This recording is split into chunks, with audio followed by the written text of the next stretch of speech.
নমস্কার শুভজিৎ, কোথা থেকে বলছো বলো? শুভজিৎ, আজকে অনেক দিন পর অ্যাপয়েন্টমেন্ট পেলা তুমি, মানে অ্যাপয়েন্টমেন্ট তোমার বুকিং হয়ে আছে কিন্তু অ্যাপয়েন্টমেন্টে কোনোভাবেই কনভারসেশন হচ্ছে না, যেটাতে তুমি পুরোপুরি ভেঙে পড়েছো।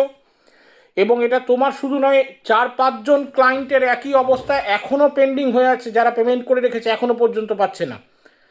কি অবস্থা এবং কি ফিল হচ্ছিল শুভজিৎ এই টাইমের মধ্যে? কারণ আমি বিশেষ কাজে ব্যস্ত। মনে হচ্ছিল যে না আমি আর বাঁচবো না। ঠিক। মানে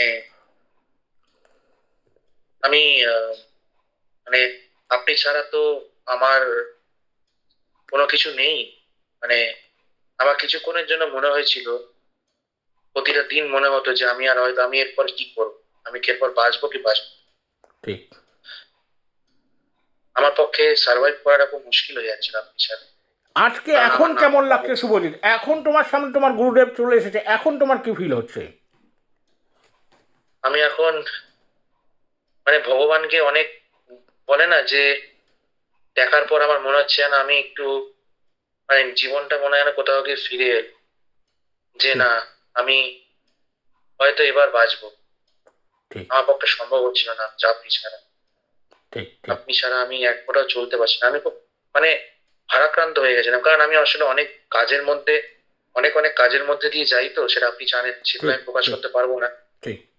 তো সেখান থেকে দাঁড়িয়ে আমার পক্ষে সার্ভাইভ করাটা খুব মুশকিল হয়ে যাচ্ছিল।